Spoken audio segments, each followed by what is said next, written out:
एक ऐसा राजा जो देख नहीं सकता, लेकिन उसके निर्णयों ने पूरी दुनिया को युद्ध की आग में झोंक दिया। एक ऐसा पिता जिसने मोहबस अधर्म का साथ दिया, वो थे धृतराष्ट्र। ये अंधे थे, लेकिन उनके निर्णयों का अंधकार भी पूरे कुरुवंश पर छा गया। आज हम जानेंगे उनके जीवन की वो बातें जो शायद आपने कभी पहले ना सुनी हो। मित्रों, हम महाभारत के उस मुख्य किरदार की कहानी शुरू करते हैं, लेकिन आपने अभी तक हमारे चैनल को सब्सक्राइब नहीं किया है तो सब्सक्राइब जरूर कर लें। दोस्तों, धृतराष्ट्र का जन्म कोई साधारण नहीं था।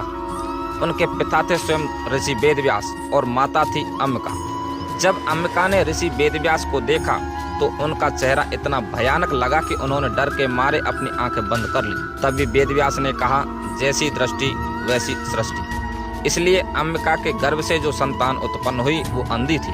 यही बालक आगे चलकर बना धृतराष्ट्र। एक ऋषि का नियोग से जन्म लेना और अंधेपन का कारण कोई कर्म नहीं, बल्कि माता की दृष्टि से जुड़ा होना यह भारतीय दर्शन की गहराई को दर्शाता है। धृतराष्ट्र अपने पिता के कुल का सबसे बड़ा पुत्र था, परंतु अंधे होने के कारण उन्हें राजा बनने से वंचित कर दिया और सिंहासन उनके छोटे भाई पांडु को दे दिया। धृतराष्ट्र का मन इससे विचलित हो गया, परंतु उन्होंने कुछ नहीं कहा, पर भीतर से कुंठा, ईर्ष्या और दुख का बीज वहीं बो दिया। बाद में जब पांडु ने वनवास लिया, तब धृतराष्ट्र ने हस्तिनापुर का शासन संभाला, लेकिन फिर भी वे स्वयं को कभी पूर्ण राजा नहीं मान पाए। धृतराष्ट्र की पत्नी गांधारी, जो स्वयं नेत्रबंदी कर पतिव्रता धर्म की प्रतीक बनी, गांधारी ने एक साथ 100 पुत्र और एक पुत्री को जन्म दिया।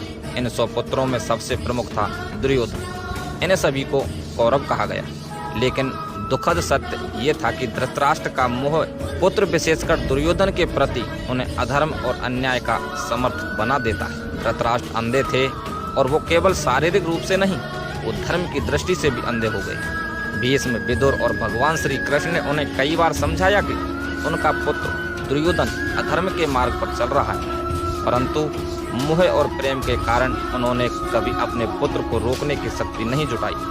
उनका निर्णय हमेशा ममता और मोह के अधीन रहा।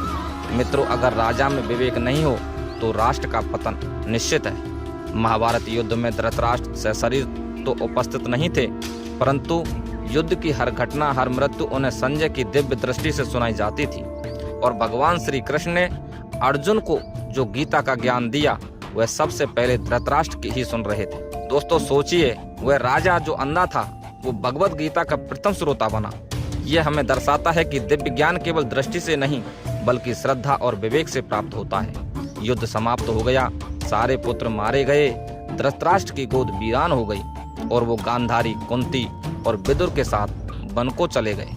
वहीं उन्होंने तपस्या की और अंततः योग बल से शरीर त्याग दिया। उनका अंत हमें सिखाता है कि मोह का फल अंततः विनाश और पश्चाताप होता है। धृतराष्ट्र की कथा सिर्फ एक अंधे राजा की नहीं, उस मनुष्य की कहानी है जो देख सकता था परंतु धर्म को नहीं पहचान सका। अगर आपको ये वीडियो पसंद आई हो तो लाइक करें, शेयर करें और चैनल को सब्सक्राइब करना ना भूलें, जिससे आपको हमारी अगली वीडियो का नोटिफिकेशन मिल सके। जय श्री कृष्णा।